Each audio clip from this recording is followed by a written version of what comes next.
पौष मास की सफलता एकादशी की आप सबको ढेरों ढेरों शुभकामनाएं, बहुत बहुत बधाइयाँ। अब हम आपको सुनाते हैं सफलता एकादशी की व्रत कथा।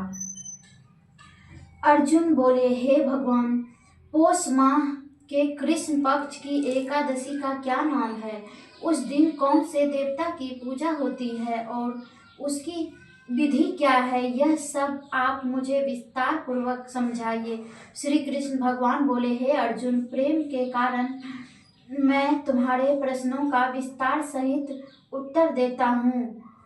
अब तुम एक इस एकादशी व्रत का महत्व सुनो। पौष माह के कृष्ण पक्ष की एकादशी का नाम सफलता एकादशी है। इस एकादशी के दिन देवता नारायण है। इस एकादशी को पहले निम्नलिखित विधि व्रत के अनुसार व्रत रखना चाहिए और नारायण जी की सफलता नाम की एकादशी में मुझे ऋतु के अनुकूल फल समर्पित करना चाहिए। मनुष्य को 5 सहस्त्र साल तपस्या करने से जिस पुण्य का फल मिलता है, वह पुण्य भक्ति पूर्वक रात्रि जागरण सहित सफलता एकादशी व्रत करने से मिल जाता है। हे अर्जुन, आप अब तुम सफलता एकादशी की कथा सुनो, ध्यान पूर्वक सुनो। चंपावती नगरी में एक महिष्मान नाम का राजा रहता था। उस राजा के 4 पुत्र थे। उन पुत्रों में सबसे बड़ा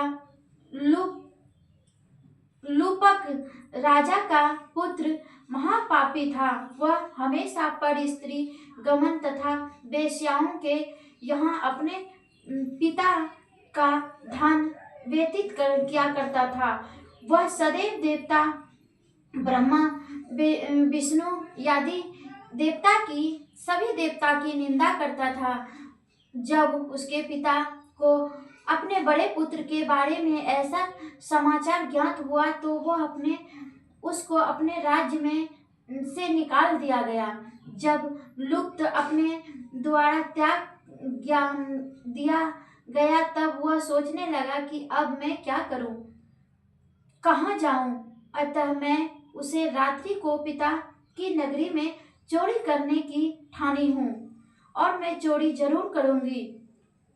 वह दिन में वन में रहने लगा और रात को अपने पिता की नगरी में जाकर चोरी तथा अन्य बुरे काम करने लगा। रात्रि में वहां जागरण करता लोगों को देखा।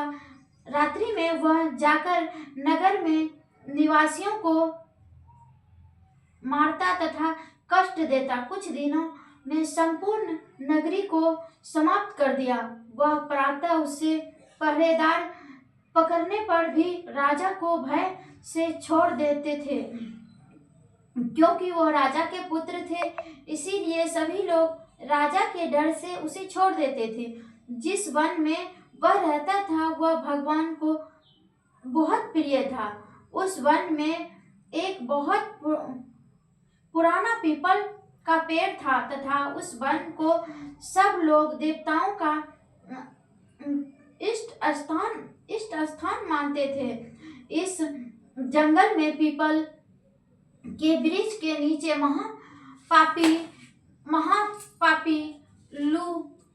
लूपन रहता था। कुछ दिनों के बाद पौष माह के कृष्ण पक्ष की दशमी के दिन वह वस्त्रहीन होने के कारण शीत के मारे मूर्छित हो गया। शीत के कारण वह रात्रि को न सो सका और उसके हाथ पैर जल गए। उस दिन वह रात्रि बड़ी कठिनता से बीती, परंतु सूर्य नारायण के उदित होने पर वह भी मूर्छित हो गई। सफलता एकादशी के मध्यांतर तक वह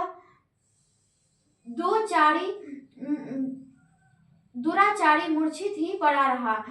जब सूर्य की मार्ग से उसे कुछ गर्मी मिली तभी उसे होश आया और अपने स्थान से उठकर गिरते पत्ते वन को भोजन की खोज में चल पड़ा। उस दिन वह जीवों को मारने से असमर्थ था, इसीलिए जमीन पर गिरे हुए फलों को लेकर पीपल के वृक्ष के नीचे आया। तब तक सूर्य भगवान अस्त चले प्रस्थान कर गए थे। उस फलों को पीपल की जड़ के पास रख दिया और कहने लगा कि हे भगवान, इस फलों से आप ही तृप्त हो जाइए। ऐसा कहकर वह रोने लगा और रात्रि को उसे नींद नहीं आई। उस महापापी के इस व्रत तथा रात्रि जागरण से भगवान अत्यंत प्रसन्न हुए और उन्हें समस्त पाप नष्ट हो गए। प्रातः काल होते ही एक दिव्य रथ अनेकों सुंदर वस्तुओं से सजा हुआ आया और उसे सामने खड़ा हो गया। उसी समय आकाशवाणी हुई कि हे राजपुत्र, भगवान नारायण के प्रभाव से तेरे समस्त पाप नष्ट हो गया है। अब तू अपने पिता के पास जाकर राज्य प्राप्त कर लो। लुप्त ने जब ऐसा आकाशवाणी सुनी तो वह अत्यंत प्रसन्न हुआ और कहा, हे भगवान, आपकी सदा जय हो, आपकी सदा जय हो। ऐसा कहता हुआ सुंदर वस्त्रों को धारण करने लगा और अपने पिता के पास गया। उससे संपूर्ण कथा सुनाई और पिता ने उनको अपना राज्यभार सौंपकर वन का रास्ता चुना। अब लुप्त अनुशासन राज्य करने लगा। उसकी स्त्री पुत्र आदि भी नारायण के परम भक्त बन गए। वृद्धा अवस्था आने पर वह अपने पुत्र को गद्दी देकर भगवान का भजन करने के लिए वन को चला गया और अंत में परम पद को प्राप्त हुआ। तो इसी तरह एक पापी भी भगवान का पूजा और व्रत करके वह भी मोक्ष को प्राप्त करता है। तो हम और आप क्यों नहीं भगवान का पूजा और व्रत करके मोक्ष को प्राप्त करें। ये थी सफलता एकादशी की कथा। आप सबको कैसी लगी? अगर अच्छा लगा हो तो लाइक और सब्सक्राइब जरूर करिएगा।